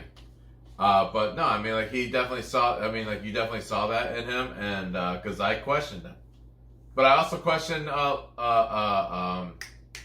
Ravens Lamar Jackson. Yeah. I also questioned him, and you stood behind him as well. Just because the fact that, like, we spoke about it last week, maybe 2 weeks ago, fucking changing of the guard when it came to quarterbacks in the league. Yeah. And, which has been great. It keeps me in the know of what's going on with the sport right now because of the fact that easily I can be caught up in the old style of the way that the NFL was ran. And I appreciate the fact that, I was like, shit. That's what made me notice that, Jimmy Guap right now out here fucking winning Super Bowls. Jimmy Guap! I'm paying attention to the younger cast right now because of the fact that I was so used to the Drew Breeses, the Tom Brady's, the fucking Eli Mannings. You know what I'm saying? Like Phillip Rivers. I was used to those because they've been around for so long that we have two young fucking quarterbacks in the Super Bowl this year. Yeah. I thought about that, and I was like, man, all in all, this is a pretty young team. I mean, although the fact the coaches are different. You have one young coach, one older coach. Yep. And then defensively, Richard Sherman, he's 31, which is probably, I would say, on the very latter end of his fucking career. Uh-huh. He's got another 5 years. If that, that's stretching. Yeah. I would honestly, if you're telling me, if I had to put a hard number on it, 4 years. But 4 years before he's done, and he's like not playing free safety to try and make sure that he's not embarrassing himself. So I don't know. Your thoughts. What was your takeaway from all that? From what specifically? Just anything that might be stuck out in your mind there. It's like Still about this game or just playoffs? Just so I'm clear. At all, anything. Okay, that's what I was wondering because I'm gonna let you rock. I feel like there was a specific question. There wasn't. It was just more like this is my takeaway. What is yours? Yeah. So to comment off of like your young gun quarterback thing, like I realized today watching Mahomes and then being able to watch Garoppolo win, this felt a little more solidified to the fact that the NFL is changing over as far as old all-stars and Pro Bowlers and legends Yeah. to new age, man. Like, I'm getting to a point now, I realize this. I am now going to be, when I can talk to, like, my kids and grandkids about the legends I watched, I'll be talking about, like, the Tom Brady's and the Drew Brees and, like, those guys are finishing, bro. Like, they're done. Like, not done, but you know what I mean? Like, it's the new age, man. Like, these kids who were born after 2000, like, these are their quarterbacks. So The Patrick Mahomes, maybe not the Jimmy Garoppolos, but the Lamar Jacksons, the Baker Mayfield, you know what I mean? Like, yeah, no, I mean, younger possible QBs, Baker Mayfield, younger you know what I'm saying? QBs, yeah. So you saying that makes me think about the fact that, like, I have definitely. When did let's see here? We are 100 years into the NFL, right? Yeah. All right. So the NFL has realistically been around 6 years before I was alive, give or take a couple of years. Let's get a couple.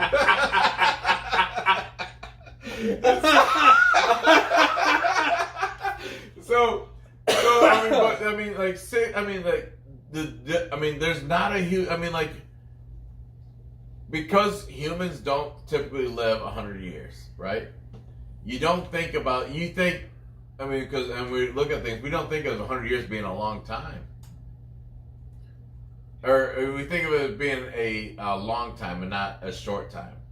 Sure. Right. That's what I wanted to say. That's more what I want to say. That's a short amount of time, man, that the NFL's been up and running.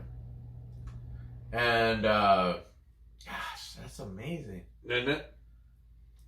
And it's for me, I'm sitting here, I'm like, wow, all the players that I have got to see play this sport that we love, football, I when you look at the top 50 even players of all time, when they put the list together, I have probably seen at least 90% of them play.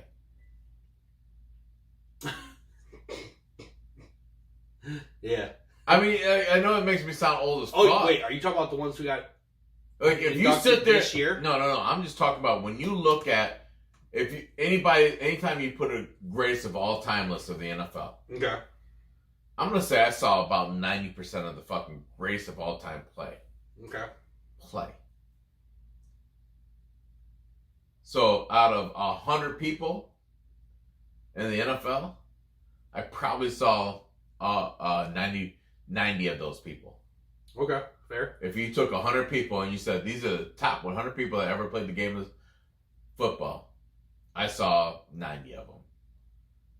Because like when at the LSU game, when they brought out, or was the LSU game? Yeah, top running back or oh yeah, college top players. 10 Heisman players of all time, or the best college players of all time. Which I saw. Yeah, I didn't see Newt Rockney. I didn't see any of them. You didn't see Barry? Yeah. Okay. So once I got to an age, once again, I like to use this term. Once I got to an age where I could watch and appreciate and understand what I was witnessing, none of those guys were. Okay.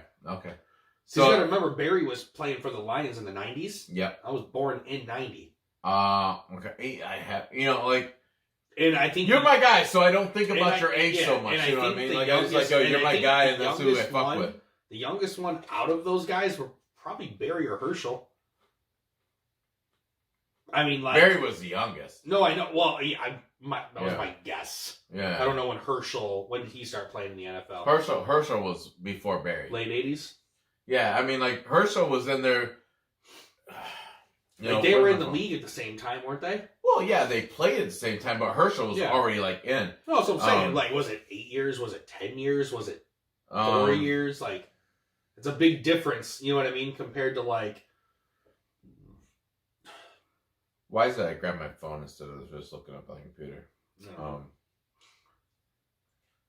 You see, annoys me that fucking... Let's see here. But nonetheless, yes. I remember seeing that. That was super cool to see, man. But yeah, Chiefs win, Niners win. We get a Kansas City Chiefs, San Francisco 49ers Super Bowl in Miami. Hold on. So Herschel Walker played for the New Jersey Generals from 1983 to 1985.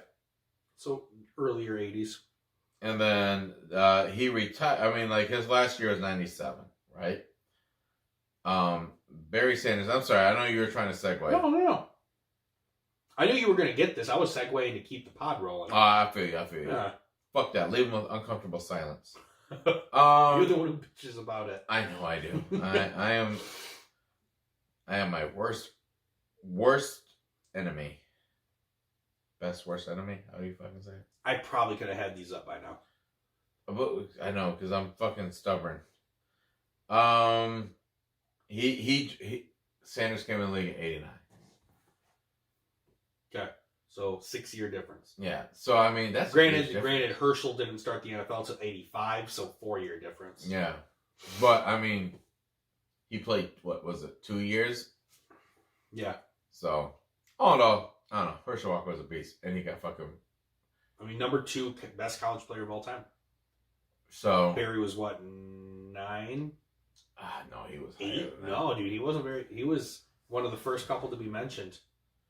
No, he wasn't. He was towards the top. He was like 4. Mm-mm. No, he was I not. hit calendar. No, because number 4 was he was older player. He's deceased. 5 and 4, I think, were both deceased.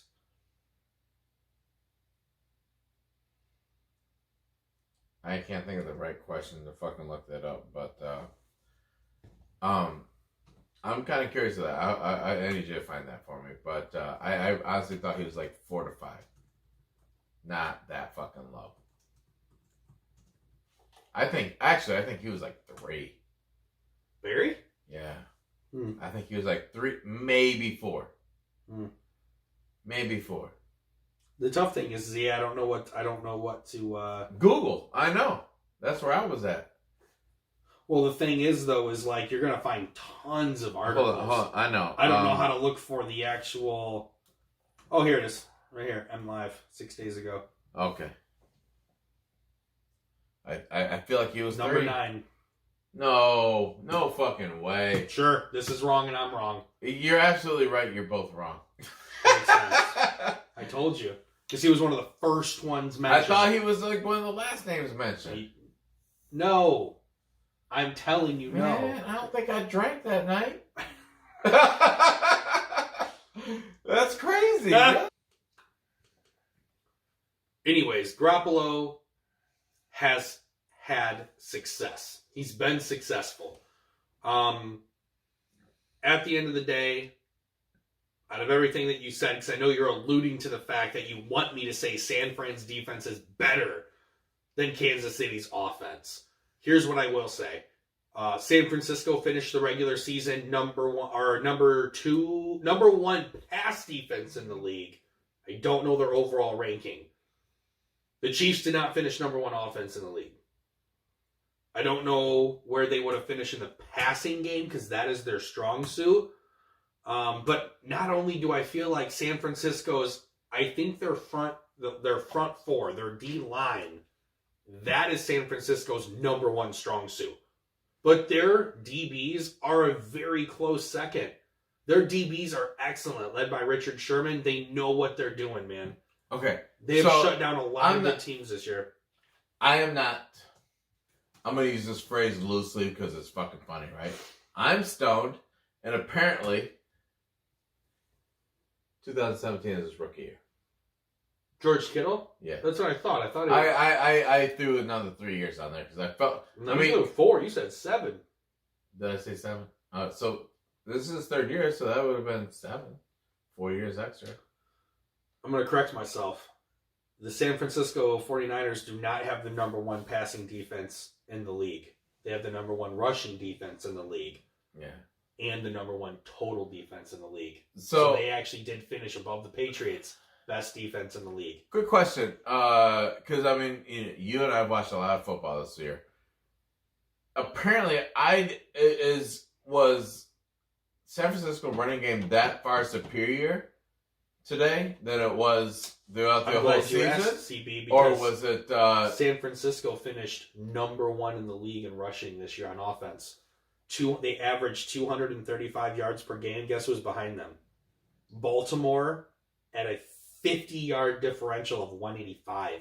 I think that's unfair. They I think that's burned unfair. him on the Well, San here's the thing. It's a Francisco. different system. I Now mean, the like, Chiefs have the 3rd best offense You and got the two 2nd running best backs. passing defense in the league, though. you got 2 running backs, so that's not fair. That's not fair. Three. To compare. 3. Breda, Coleman, and Mostert. No, Jackson. But it's cute that you're gonna give somebody else credit. You said, weren't you talking about San Francisco and the runners? I was talking about I thought you said that Ravens had more. I said that for what? What stat? The rushing. No, the Niners. Oh, The really? Niners had 50 more rushing yards per game than the Ravens. Oh shit! I thought my bad. I'm sorry. And everyone wants to talk about Ingram and Jackson. They averaged 50 less than Mostert, Breda, and Tevin Coleman. Quickly, because you're quicker than me on this. Look, I want to know what the between Ingram and Jackson, who had more, and what was the difference? Because Jackson ran the shit ton this year. He ran a shit ton last year, but I mean, he also fucking threw for a ton. So I don't want to take away from his arm. But I felt like he fucking put up quite a bit of yards this year. Now nothing wants to load. Unbelievable. America. Here we go. Thanks a lot, Trump. I'm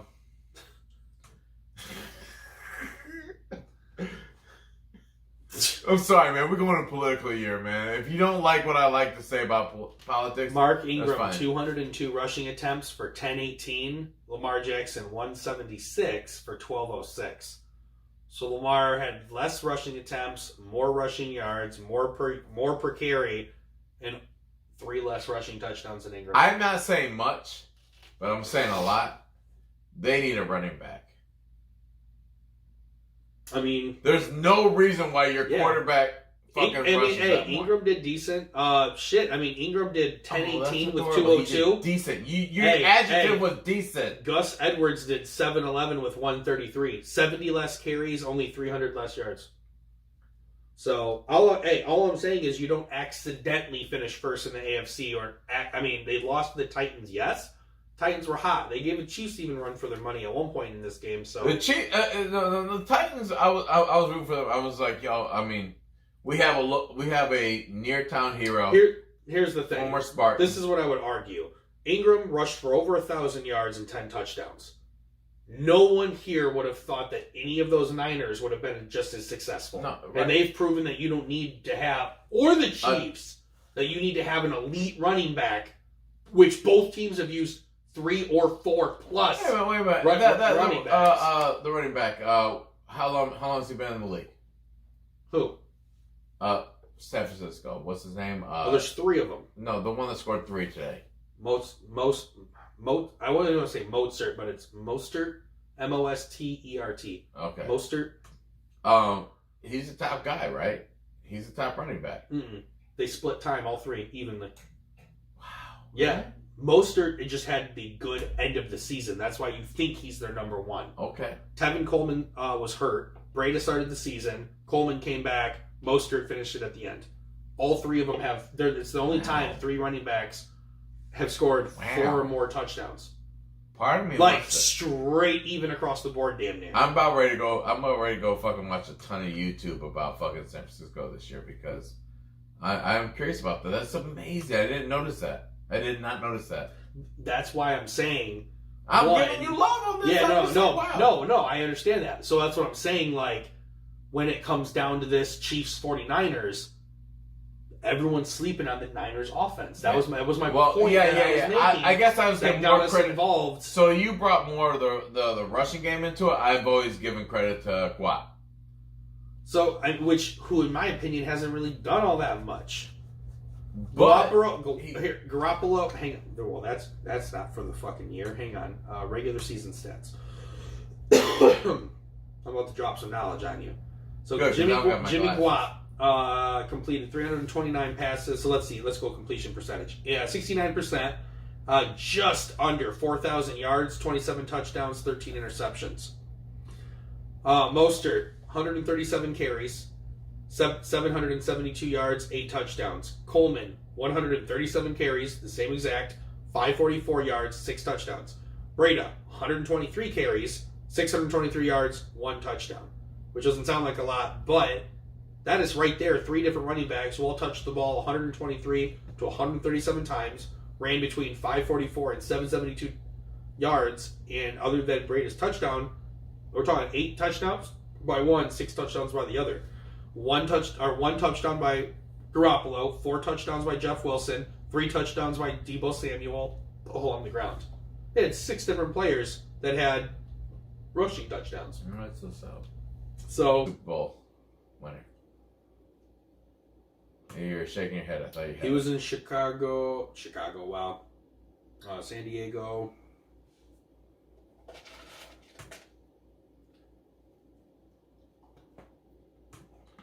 You're going back in your mouth? What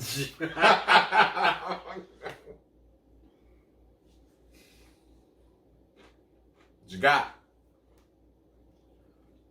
I-team.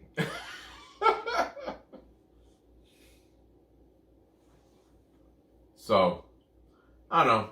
He was a ton of fun to watch throughout those times that you actually thought that the He went to the Saints in 2006. So those were all the starting years of Phillip Rivers. Oh, no Drew Brees at all? No, he didn't win the conference or the division at all. So that's crazy dope. Well, he might have, but at least when Gates was there, they won it.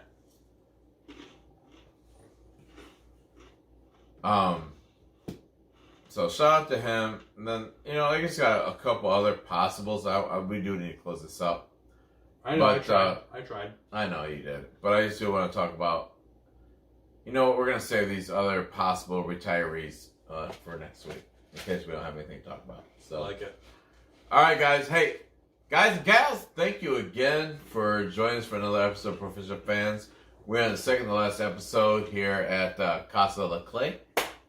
Thank you, Justin Swenson, for being a guest on our podcast. Oh, Justin, I shout out, man. Clay, thanks for I'm gonna give you credit for the I thought about it, but I didn't think about it for real, and you made it happen by texting him. So I do want to thank you for reaching out to him and then getting him involved in this, because it definitely gave a better insight to UFC than what you and I would have given. We would have fucking quickly. So, Conor McGregor won, and it was a good fight. It was pretty good. So, Justin, thank you, and Clay, thank you for reaching out. Guys, we're going to talk to you next week for the final broadcast here. What's your apartment complex name? Bonterra. Montera? Bonterra apartment complex. I have no problem giving that information out because he's not going to be here. So, well, there's only one in Fort Wayne, so right. they'll find me. Oh wait, I thought you were talking about this place. Oh shit! Oh, this place is Spruce Creek. Spruce Creek. I've driven into it for a year and I fucking didn't even know his name. Everybody, thank you again for joining us, and please, as we sit here and in the upcoming weeks, try to understand how we're fucking getting this correct. Yo, and follow us on Facebook. I'm gonna be honest. Follow us. Did I not say Twitter? I said Twitter. We don't. Fuck Twitter. We don't got Twitter. Facebook, Instagram. We too raw for Twitter. Spotify, iTunes Music. Fucking follow us. Yeah, guys. We have 29 followers on Facebook. And we know you're listening because the listenership is fucking way higher than that. So, guys, thank you so much. We're out. Peace. Take care.